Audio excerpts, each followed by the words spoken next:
This is the Practically Culture Spoilercast, a podcast devoted to diving deeper on the TV and movies, maybe sometimes the video games, that you and we are into.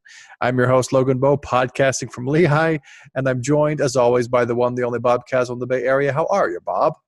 Hey, doing pretty well. How's it going with you? You know me, just hanging out. Glad to hear it. This week, we reach back a bit and spoil a simple favor. Actually, we're not reaching back. That's old copy. We're just spoiling a simple favor. Right. We'll also talk about what we're consuming and even make a top 5 or so list by the end. If you like what you hear, look for us in the usual podcast app and at practicallyculture.com and on YouTube. We recommend you check it all out if you're into the show. Blah, blah, blah. We're spoiling TV, movies, probably sometimes video games. It's the Practically Culture Spoilercast. Let's rock. Oh, man, it is good to be back, Bob. We're still rolling along here on the Spoilercast. But before we get into the spoiling, as always, let's chat a bit about what we're watching or playing.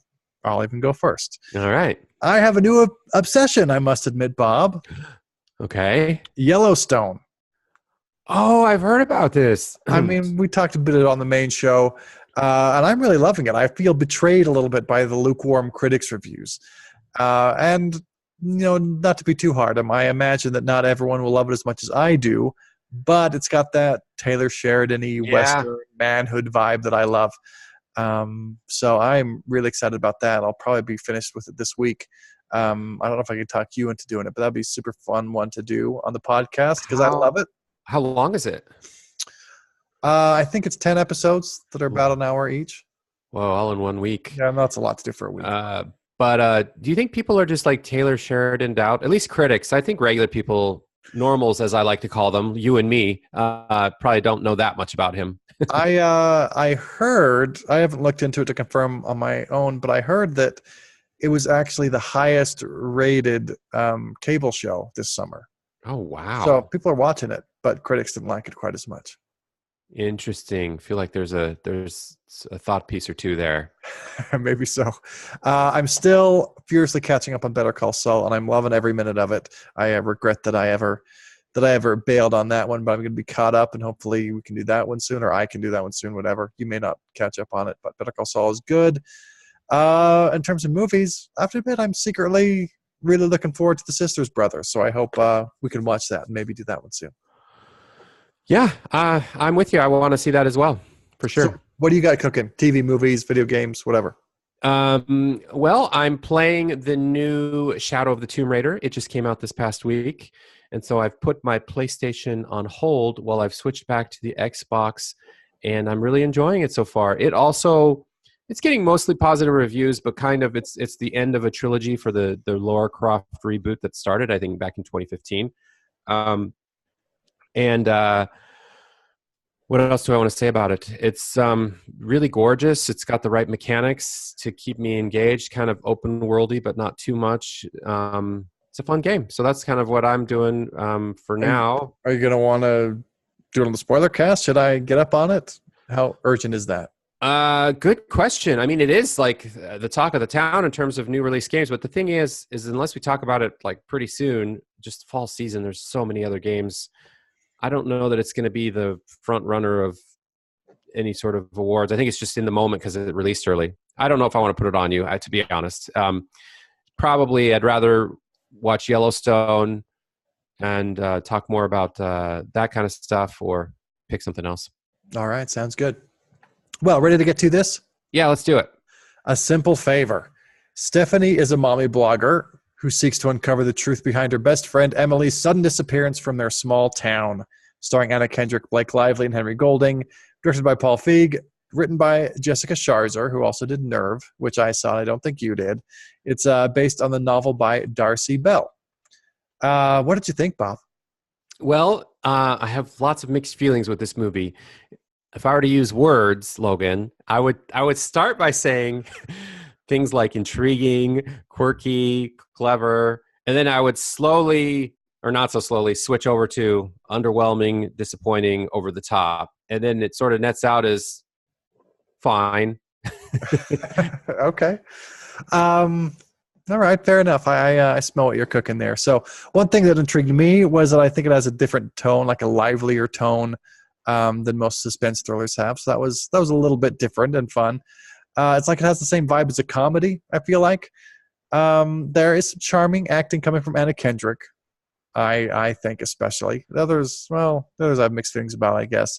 But a solid 200% of the plot twist I needed. Just like way more than I wanted. And it's a detriment, honestly. Do you feel like they could have cut out some and just cut to the end, or did you want it to end earlier, or did you not really care how they wrapped up the ending? Just something, not this. Well, yeah, I mean, you have to go pretty much back to the drawing board, I think. I don't know how a movie like this, you can't just like cut out some of the plot twists because they're That's like a fair point. built on each other. Yeah, they sort of embedded through the whole thing. Well, just wanted the story crafted with fewer. That's all I'm saying, I guess.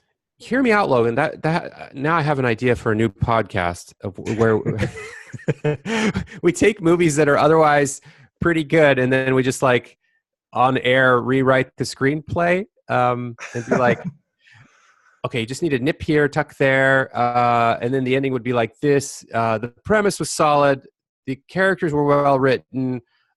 This is how you'd make the movie better. That's not arrogant at all. Nobody would find offense at that, right? No. Well, no more than just better. regular. Yeah, no more than just what critics normally do, I guess. So, all right, we'll put on the idea board. No wrong answers in your brainstorming, huh? Right.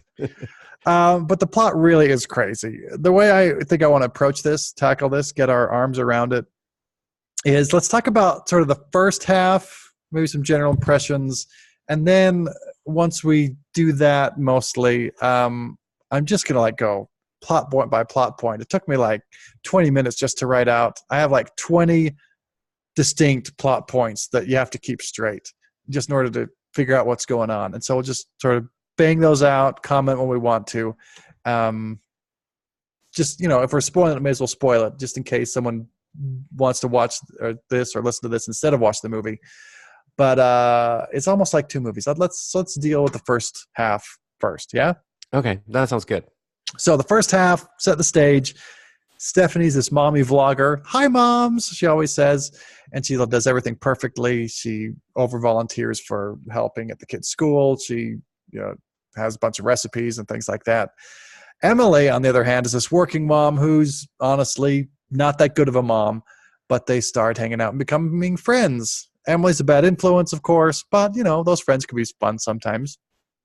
Yeah. And I guess they even become best friends. Well, best friends eventually. Do they? Well, they say it all the time. They keep saying, "You're my best friend. We're best friends." But that was one of my first problems. Like, they've known each other for a week, 2 weeks, it seems like. How are they best friends? And then the whole movie's called A Simple Favor, which is like, oh, hey, I can't pick up my kid. Can you pick him up and can he stay with you for and the movie almost makes it seem like it's the first time that type of favor has had to happen. But if you're best friends, that's not the first time that favors have to happen, in my opinion. If you're both parents with kids the same age and that's what brought you together, and the movie wants it to be this is the first time one of them does a favor for the other one by picking up their kid and they're best friends, it's like, anyway, maybe that's a pedantic way of looking at it, but just didn't add up. Yeah, something about the best friendness that happened way too fast. Also, to set the stage, Emily's got a husband who's like this former author and a current professor. Things don't seem super great between the two of them. Like, she insults him constantly. They seem to have money troubles. Of course, that didn't stop him from having a three-way with Sean's teaching assistant. But things don't seem to be going super great. I mean, he's played by Henry Golding, who, I'll just say it here too. I've said it before, but I feel like he's handsome, has that nice English upper class accent, but I just feel like there's no depth in his characters or in his performances. Just like blank slate with a pretty face. Yeah, he's got everything on paper to be super charming, and he says words, and he looks good and dresses well. And we kind of went through this a little bit, but before. But I just want to say, I think it's also not completely his fault, but it is partially his fault. I thought this character wasn't written nearly as well. But still, I think it's a new show, not to get into it too quickly, but I think like a Hugh Grant or Colin Firth of 15, 20 years ago, I think would have been way better. But that's just me. Fair enough, yeah. Did you like this first part that we're talking about now? I did. I liked it quite a bit, actually. we talk about sometimes how when we're watching movies in our review mindset, we're already thinking through how to talk about them. In my head, I'm like, I start with 5 stars, and then as the movie continues on, stuff starts falling away, and as I see what type of movie it is and where its weaknesses are. I mean, that's not a very gracious way of watching a movie, but it sort of happens. That's all to say that the first half of this movie, I had this like, oh, this could be a solid 4 out of 5 movie, until it wasn't, and it clearly became something where I was like, okay, I'm gonna have a good time at best, be really annoyed at worst, and it netted out as like good time, but ultimately not, you know. Yeah, I know your sort of rating. Mine starts at 4 though, and I lose points off of 4. Then I have to have things that amaze me and bump me up if I'm going to go higher than 4 out of 5 personally. But I do have that same thing as like a running meter in my mind as I'm watching the movie. I like to think everybody's got a 5 out of 5 movie in them until, you know, the first minutes come on the screen. Yeah. I just like to be optimistic that way, but it's probably tomato has to go above and beyond for me. Yeah, fair enough. But as I mentioned in my, opening thoughts, I find it strangely playful and unlike real life in the way that a comedy is. I guess that's the Paul Feig vibe. It's like you're in a slapstick comedy universe, but it's more like real life than slapstick comedy, because on the one hand, it keeps the mood light, adds some tonal dynamics, which I love, but it also makes it hard to take completely seriously at the same time. Like when she goes into the designer's office, when she's trying to just snoop around on Emily, Blake Lively, she meets Rupert Friend playing this weird designer, and he looks completely outrageous, but then he actually talks vaguely normally for what you'd expect a character like that. And I was sitting there trying to figure out whether this was going to be some big gag piece or not. Was it trying to be over the top funny? Was it trying to be like real life? Both? Neither? And, of course, the sneaky little heist move she pulls to get into Emily's office and then escape while confronting him on the way out. What did she say? Like a bargain basement Tom Ford or something. And it's like, okay, something big and wacky's coming here. I'm getting ready to laugh. But it only rises like to a 6 out of 10 comedy when I'm expecting it to be 9 or 10. And it just kind of fizzles, even though it does have some cleverness in there. But you couldn't figure out where it wanted to be, it seemed like. Yeah, it's funny because that scene was kind of getting close to where the movie was transitioning for me from good to not as good. And I still was giving it the benefit of the doubt. I actually thought Rupert, what's his name? Rupert Friend?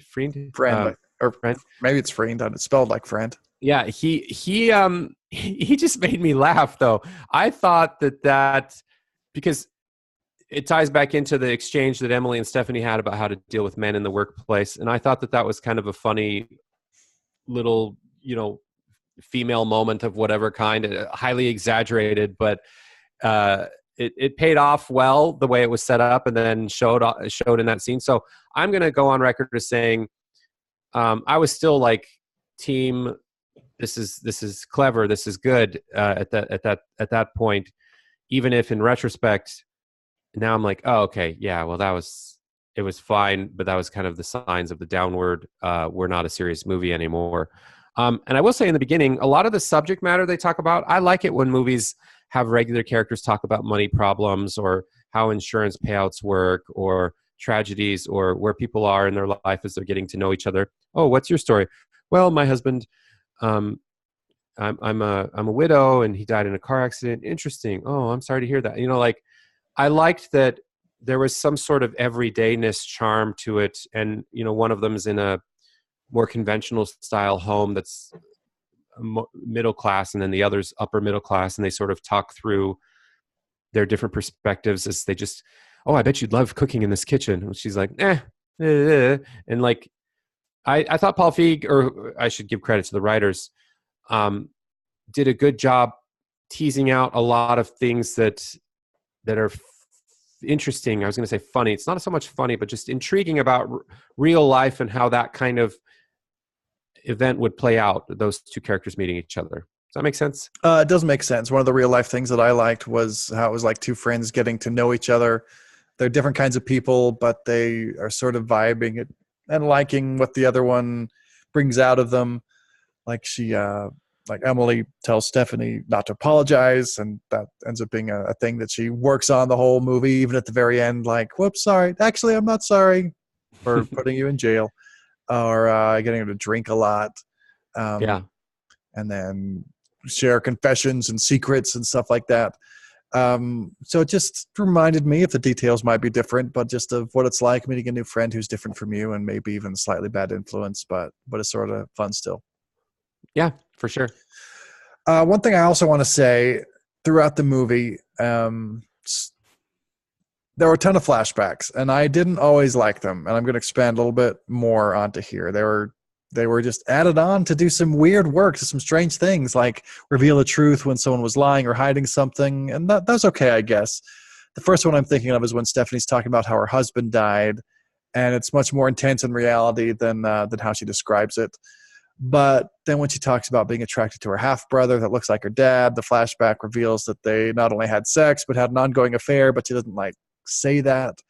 And all right, I guess I'm on board with those flashbacks still, but also sometimes they added information that changed things in a really jarring way. Like, wait, where did this come from?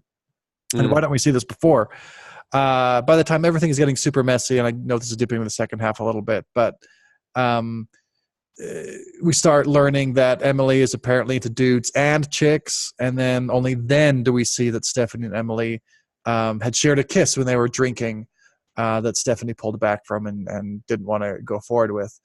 And then Emily was like, "Oh, it's totally fine. I do that all the time," kind of approach.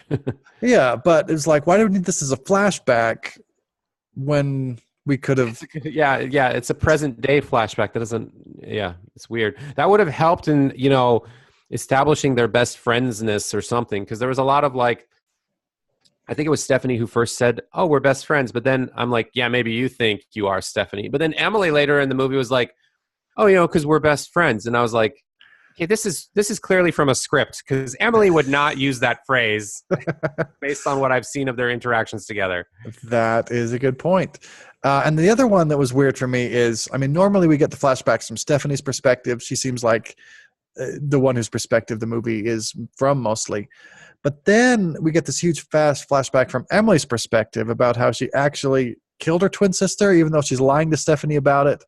And that was jarring too, because maybe it was an Emily flashback, but it also gave information to the audience that it seemed like Stephanie knew somehow, but we don't know how Stephanie ended up knowing that. I don't know. By the time we've seen a bunch of them and they were all a little bit weird, I was just tired of the flashbacks and thought they were not very effective. Yeah, I was the same way, and they were almost disappointing too, because everything that really happened was so ordinary to me. Let me explain what I mean, because it's not ordinary in one way, in that this is crazy and why would any of this stuff happen? But just before the flashbacks and everything's almost over explained, we get almost paranormal signs happening. Maybe Stephanie is imagining things, or she comes back to her closet and it's rearranged exactly how Emily would have rearranged it. And I was like, wow, this movie's going to go into some weird realm of crazy. I'm curious what's going to happen. But then when you find out that Emily's just a psycho who kills her sister, and then somehow in the middle of all that, she sneaks into her old house to rearrange her closet back into the what? Where does that fit into the character? That doesn't make any sense. Solid point. So the only reason it existed is to throw us off before we got the real explanation for what was happening. Because for a while there, I was like, Stephanie's hearing voices. And then we get little hints of her son saying Emily's son, who's staying with Stephanie, "I saw mommy today." "No, you only think, that's not helping, son." And I almost want to see the unfinished cutting room floor version of the movie, where it is the paranormal second half, and Emily's a ghost that comes back in some way, because that's kind of what they were setting up. And then in some ways, when you get the reveal of everything that really happened, you're like, oh, am I supposed to be shocked? I guess that's shocking, but it's just more weird and not that fulfilling as an explanation. That is a good point. I think the movie would be stronger if they just didn't have that closet scene where it's all rearranged there, because it does, it just makes it less satisfying when the reveal comes. It's true. I agree with that. Yeah. And then I guess just to sort of prepare ourselves for going to the second half. I thought the double crossing just got a little too crazy. Who's on whose team? Who's outsmarting whom? Is all this really plausible? Stuff like that. It's like Mission Impossible, except maybe a parody of Mission Impossible, because there's not even the suspension of disbelief around like government resources and perfect replica masks and things like that. It's trying to also be real life in addition to Ocean's 11. Yeah, and the accelerated pacing without the without the painstaking, which in an Ocean's 11 type movie, when you see the setup and all the work that goes into them being able to pull off the job, that's part of the fun. In this type of movie, you get the impression that these two women have been living their lives a certain way, daily in and out grind that we all have. And then certainly Emily with her husband had some shenanigans that they were thinking of pulling off with insurance money. And so you have to set that up. But then there's like 5 different twists where people just spontaneously have everything work out for them and they didn't think it through at all, but it was just to service the movie's point of view rather than to make it seem like anybody would actually act that way. So I just, it's not just a suspension of disbelief, it's just poor form in the way it was executed in terms of storytelling. Yeah, so I'm ready to dive into all these plot points and Let's twists. do it. Okay, you said all you have to say about the first half. Not that you can't come back, but no, yeah, I mean, certainly the better half, and I like the premise of the movie, and it's quite enjoyable and original in some ways. It's just the second half gets in its way quite a bit. Okay, so here goes into it. Let's see if we have this straight. First of all, Emily disappears, and she asks Stephanie to pick up her kid because of something urgent. Did she even really say? I can't remember what she said to Stephanie, but I don't think she really said much at the time. Yeah, just a work thing or something. And then she vanishes for days without any contact. Right. 2, when Stephanie contacts the office to figure out what's going on, Emily is supposedly in Miami. That's what they say. All right. 3, Stephanie does like her sneak into the office thing. And finds a picture of Emily that says, "Gotta have faith" on it, which sort of compresses a lot. But that's sort of like the plot point. But we already talked about Rupert Friend, and he was pretty good. Like I say, he was a 6 out of 10 funny for me, and I was hoping for more. But yeah, they find out. I think Stephanie finds this out from her vlogger community that Emily was driving a Kia. No, they find out from the police who's driving a Kia, and then from her vlogging community that Kia was in Michigan, spotted in Michigan or something like that. Something like that, yeah. And then they find out that, yep, that's the Kia, all right, and Emily's dead. 5, the autopsy shows liver damage and heroin use, which that was an okay sort of plot diversion, because it's like, oh, okay, liver damage. She does seem to drink a lot. I guess I could buy that, even though Stephanie didn't like that idea. And heroin use, it's like, oh, we didn't see any of that. But honestly, I could see it. Yeah. No, and it's still, I want to say, up until this point, I'm like, okay, movie, I'm interested. This is cool. What's happening? And then I feel like we're about to get to the inversion of like, oh. Well, Stephanie finds out there was a recent $4 million insurance policy taken out on Emily. Okay. Still interested, Logan? Still interested? And I still, I like that one too, because it's like, that seems suspicious. But then the explanation isn't John bad. says, well, actually, she just heard that you were living off the life insurance, and so it wasn't quite enough, and you weren't expecting it, and so we wanted to get our ducks in a row. And it's like, oh, yeah, that makes sense. I buy it. Yeah. Yeah. Okay. Stephanie and Sean start having sex in an intensely emotional moment, and then she ends up moving in pretty quickly. Yeah. Was that a montage move-in scene? Was it montagey? I don't remember. I feel like there might have been music playing and like moving van and boxes, and then all of a sudden she has a full closet. And she's making dinner and stuff like that. Yeah, stuff like that. Whatever. Yeah. But then Emily starts contacting Stephanie through her son and through phone calls. Could she still be alive? And also, of course, through rearranging the closet back. Yeah. But this is like eerie, because like the son keeps saying, "Oh, I saw mom today." Like, no, you just think you did. Yeah. No, I have a letter. I got this from mommy. Like, what? And the phone call. And it's like, you're right. At this point, it's still like, could she still be hearing voices? What's going on? Except for that closet thing. You're right. That was a little weird. Right. Yeah. So now my high of intrigue, it's plateaued, and I'm like, it's just hovering, maybe starting to give in a little bit. I'm like, okay, I don't know if I am going to be pleased by the outcomes here, but convince me, movie. I'm still interested. Still interested, though, and this is still, wow. Was this in the second half? Yeah, I guess so. Yeah, I mean, Okay, so this whole time there's this picture of Emily that Stephanie hates. That's basically Emily naked with a close-up of her, I'm going to say, pubic hair. Yeah. And then she decides she's going to use that to track down the artist in New York that apparently Emily had a thing for. Yeah, and this whole like Stephanie is Nancy Drew and a detective thing, I didn't know that we got a. I don't know where this came from, other than I guess she's hearing voices and stuff, and yeah, that's true. I thought you were going to say that. How did she become so good at this? And I guess it came from whatever reserves of being a mommy blogger. that's Also, that's kind of what I was getting at. The skill set is transferable, I guess. But it just didn't tip me off well enough that like, oh, Stephanie, of course, is good at tracking down people and investigating things, like because she can make cookies on video. Okay. But she finds Diana, who is the artist, played by Linda Cardellini, which was fun.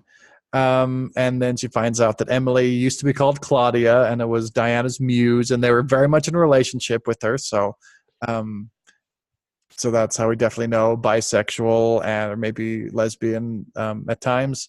And that's when we get the flashback of the kiss between Stephanie and Emily. And I was a little annoyed that it was then, but whatever. Yeah. And this is where, even though I still don't know what's happening, I'm starting to just float down from my high of caring anymore. Because as soon as it was like lesbian muse with flashback in the wrong place, I was just like, just get on. Wait, what? Like, what? What is this? It just felt so. That whole scene with the artist was just very out of place to me. Like, there's nothing intrinsically wrong with it. It just felt like, compared to like the 17 things that follow, it's the least of our intriguing things to talk about, and it just lingered for a long time. Yeah, for me, I found it oddly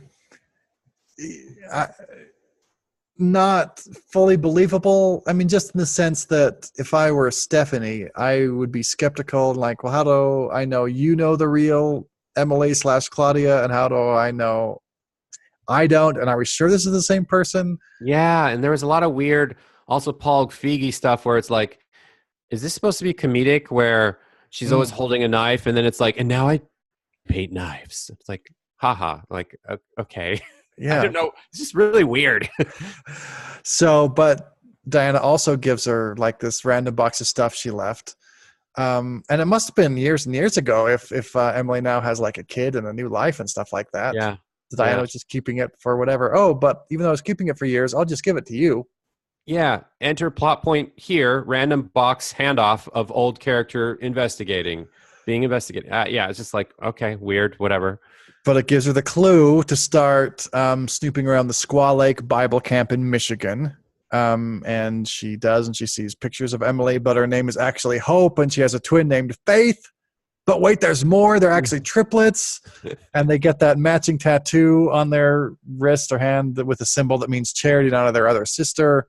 And that's what helped misidentify Emily when Faith is found dead. And apparently they did that after they set their house on fire when they were younger to kill their abusive father before running away, which Stephanie learns most of this from Emily's mom, who she also visits while she's in Michigan. Right. And at this point is when I'm like, okay, I could give a fuck anymore. Just anything you want to do, movie. You jump the shark. I'm just going to be podcasting about this later. Like Gone Girling Gone Girl at this point already. Yeah. And even like Gone Girl at least had coherence and like just stopped short of, yeah, exactly. And I'm only on plot point 11 out of 20. Yeah, I know, right? I was just going to say, and I'm like, and we're only halfway through the surprises. And it's funny because I remember even in the theater thinking like, okay, this has got to be it. And then as it just kept going, I'm like, of course. Why would I think otherwise? Anyway, 12. There's just this whole side plot about how Faith did worse in life than Hope did, and her life was crap now. So she's trying to blackmail Emily/Hope into giving her some money, which is why Emily/Hope kills her. and goes with this plot that she's currently working on that is giving us the movie we get. Yeah, but that's also, we really learned that in flashback mostly, at least the Yeah. important parts. Do you buy Hope's or Emily's competence here? Like, do you think she can both at once be high-powered businesswoman and be successful, and also, I don't know what I'm trying to ask. Like, it just felt like she was she was well written, but then there was just one too many strengths or something. Well, up to this point, it just seems like she's super lucky. I mean, I guess she's pretty and blonde and tall, so she can become a muse in New York. Okay, whatever, fine. And then she just happened to get lucky to have the same tattoo and identifying features with her sister, who happens to meet up, and right after she gets the insurance policy. So I don't know if it's competent so much as it seems a little too cute and tidy, the movie does up to this point. But later on, yeah, I'm thinking she's too competent. Yeah, too competent. Even when ultimately you'll get to it in plot point 27, it doesn't go her way all the way. It still feels like, well, all things considered, it could have been worse for you. Yeah. Okay, so for me, this is when it starts to get really weird for me. And that is, okay, so Stephanie sends out a message on her mommy vlog to Emily to meet at Faith's grave, like this coded hidden message, because she knows she's going to be listening. Right. And why does she know that? Wait, just to pause for a second. Why would Emily be constantly listening to Stephanie's mommy blog just in case there's a hidden message? I mean, no one knows. I guess I could see it maybe, but I also could see it not being a guaranteed. I think this is this is a circle that folds in on itself, where this is why they're best friends, or they're best friends because she does this. I don't know which one came first, but it fits the narrative. Sure. Sounds plausible. But now what they share is that Emily is now pissed that the insurance company is reluctant to pay out because word has gotten out about her twin, thanks to Stephanie. And right. Stephanie is apparently pissed at Sean because of his teaching assistant, who had a three-way with Emily and Sean, and who apparently still likes Sean, even though I don't remember too much more than just she showed up and said, "Hi, handsome." But that was like the whole reason that apparently Stephanie is mad at Sean now. No, I thought Stephanie was also mad at Sean because of the recording that Emily played her that was under false pretenses, because Emily had a gun under the table. Oh, fair enough. So, right. Yeah. And so then, because Stephanie was all like, Sean's dreamy and my perfect everything that I needed after my husband died, until like she gets this recording from Emily, who basically who's like, I have this recording of Sean saying how he doesn't care about you, but like what Stephanie doesn't know is Emily's pointing a gun at him under the table to make him say that. Oh, you're right. So I'm losing the timeline. Was that before or after they end up meeting and collaborating at the grave? I think that was before they collaborated at the grave. Yeah, I think it was before. Okay. So they do that, and then Emily beckons her from the mommy vlog? I thought, oh, okay. Well, it's hard to keep straight, I guess. But yeah. I'm not sure it's coherent, even if you do keep it straight. Anyway, they decide to conspire against Sean to frame him, and Emily gives herself a black eye with a wrench and says Sean abused her and forced her into the plan. Mm-hmm. And he gets arrested. But then he's home on bail, and Stephanie apparently changes her mind, or maybe was playing Emily the whole time. Who really knows? I thought Stephanie was tipped off by Sean, not convincingly to me anyway, that Emily was playing her. At least that's what the impression the movie was trying to say, is like, she told you what? Oh, she's just playing you. You don't know Emily like I do. And then Stephanie, yeah. But then how did Sean get all convincing? Because Stephanie had to have figured something out about Emily's shenanigans. Yeah, I guess if that's true, I guess she just seems super wishy-washy, that she can be convinced by one super easily, then convinced by the other super easily. But anyway, she comes around. It's back on Sean's side. Right. And so they get together, and it's this whole thing. Stephanie and Sean set up microphones to get a confession from Emily for the cops. Stephanie shoots Sean with a fake gun and fake blood. But Emily foresaw all this, and she had pre-cut the microphone wires, and she had called the police impersonating Stephanie to go somewhere else, to where the moms lived, I guess. And she also has a real gun, which she uses to real shoot Sean. Yeah. But Stephanie foresaw Emily foreseeing all this, and she's wearing a nanny cam and she's live streaming to her vlog. And so that means Darren, who's played by Andrew Rannells, was watching, and he manages to show up and hit Emily with his silent Prius as she tries to escape and give some one-liner about Priuses being silent but deadly or whatever. This was just so as if the rest wasn't already bad enough. But okay, so Andrew Rannells' character had just gotten fake arrested for doing pot while being tipped off as the place where real shit was going down. But at the same time that was happening, that's not dramatic at all, Logan. He was still watching a live stream of the second half of the thing. Like, this made no sense even in made-up world land to me. But he comes and he saves the day. He comes and he saves the day by hitting Emily with a Prius. Yeah, and then he does do that one-liner, Prius is silent but deadly or something. And I'm like, you're going to have done way more of these types of lines before this one to make it that kind of movie. But okay, now we're a different type of movie again. Yeah, and then I guess they'll live happily ever after. I mean, well, I guess Sean and Stephanie do, even though they live separate lives now. And Emily goes to jail and I guess plays basketball very aggressively. Yeah.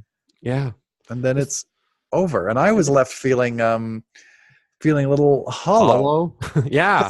Because it's like this half romantic, half non-romantic vibe to it. It's not a love story between anyone, apparently, if Sean and Stephanie have no interest in ending up together. And whatever, that's fine. It's more like real life in a way. But the thing is, what is this story about then? What's the point? It's like just this weird thing that happened, and okay, whatever, but it just makes me care less. Yeah. Oh, did we cover the whole brother fucker thing? Okay. Oh, I mean, I thought I mentioned that. Yeah, that one of the flashbacks was about the affair. I mean, I didn't go. How did you feel? I mean, not to derail you too much, but how did you feel about that in the moment in terms of like, because that was a little weird, but it had this weird vibe that was like, oh, this is obviously a weird thing in the world, and for this to be a plot point in a movie, but I want to see where this goes. But then by the end, I'm like, I was just looking back in fondness to the days of just brother fucker being the only weird plot point, you know?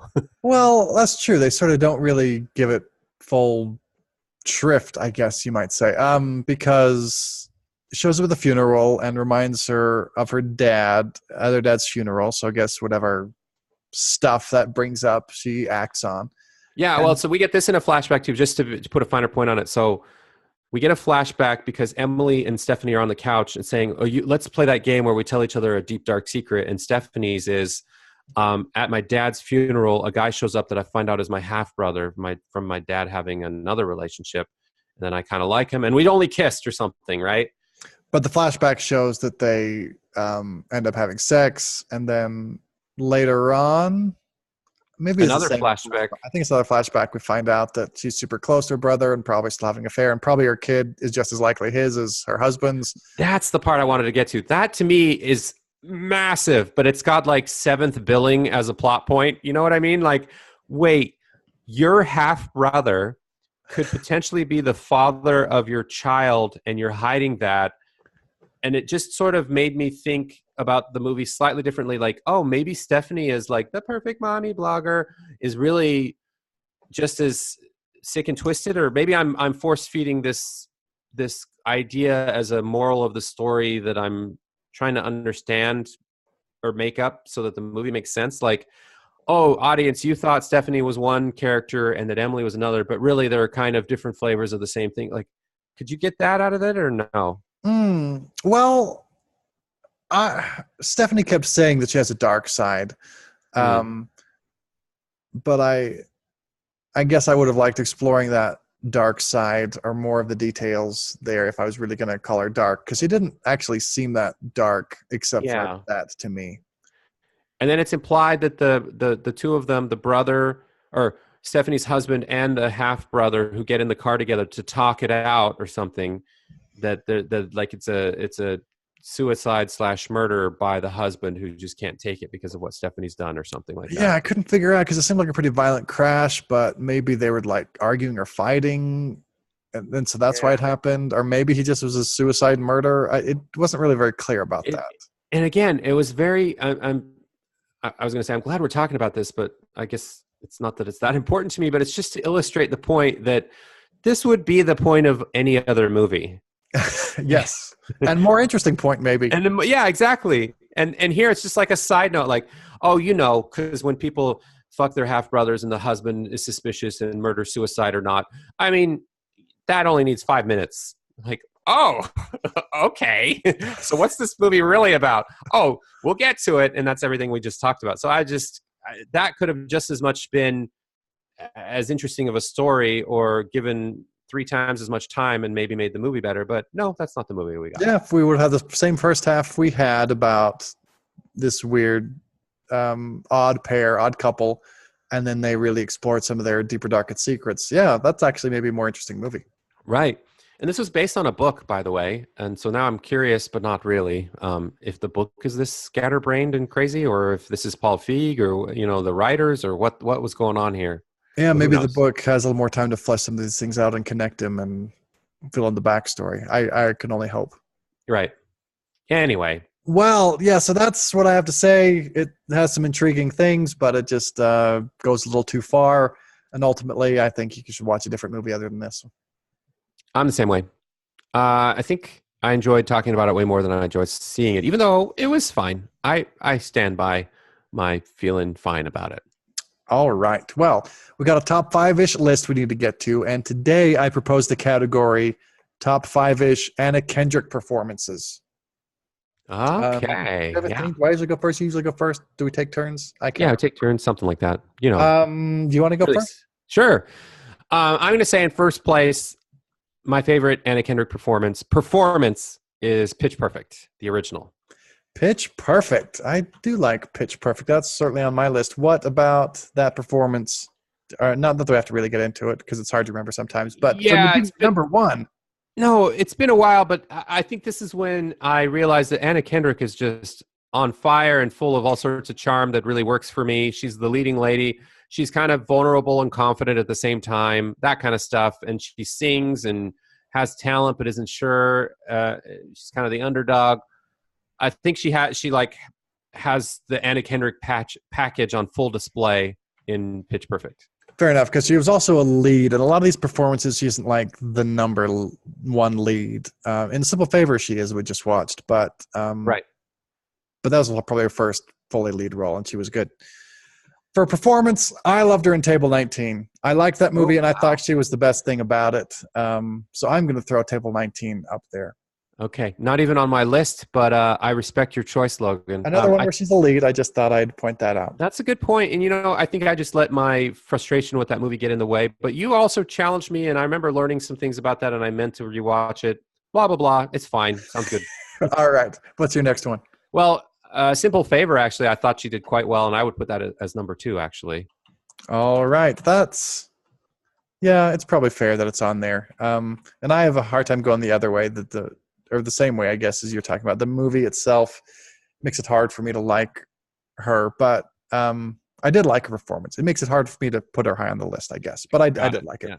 Yeah. I'm going to go with Drinking Buddies, one of my all-time favorite movies, and she had a fairly big role. It wasn't mostly about her. She was like the other woman. The one that they sort of went away from. And focused more on Olivia Wilde. But I really liked her in that movie, and I really like that movie, so that probably helps her too. Yeah, it's on my list. It's number 4, and I quite liked it as well, although I remember Olivia Wilde more, but I also remember Anna Kendrick. So anyway, good pick. Okay, do you have another? Yeah, my last one, which is going to be number 3 on my list, is Up in the Air.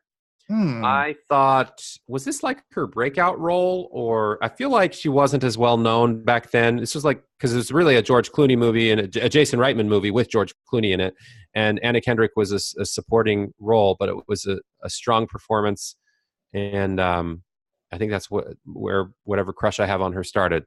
I think that was the first time I became aware of her. But the other one I want to put out there for me is I liked her in Into the Woods. I thought she sang there even better than in Pitch Perfect. Oh, I never saw Into the Woods, actually. So. It's the last of my list for her, but I just want to throw that up there. Do you have another then for us? No, that's it. I just had the 4. My list is exhausted. So I don't know where. I mean, just to remind everyone, this is super definitive, and we're the only people who could possibly come up with this perfect list. Completely objective. There's no other right answer. That's right. Yes, exactly. All right. So this is how I think I'm gonna combine our lists. It's sort of hard when they're like so different, but I got number 1, Pitch Perfect. Number 2, A Simple Favor. Number 3, Table 19. Number 4, Drinking Buddies. 5, Up in the Air. 6, Into the Woods. Love it. That's exactly how I would have done it. And that just goes to show you how important and amazing this list is. If we both get the same answer. Yeah, exactly. It's only all one. Right. Well, there you go. A simple request, spoiled. And if you listen without watching it first, we hope you can now fake it fairly well in whatever social situations you may need to. Bob, what are we going to spoil next week? Oh, goodness. Well, if we can see this Western movie, The Sisters Brothers, definitely that. If not, we might be forced to watch some mainstream movie that people don't need to watch, but that we're going to spoil for them, like Life Itself or Fahrenheit 11/9. I don't know.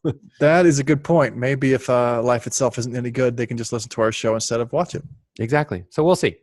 And that is this episode of the Practically Culture Spoilercast. Join us next week as we spoil, hopefully, The Sisters Brothers.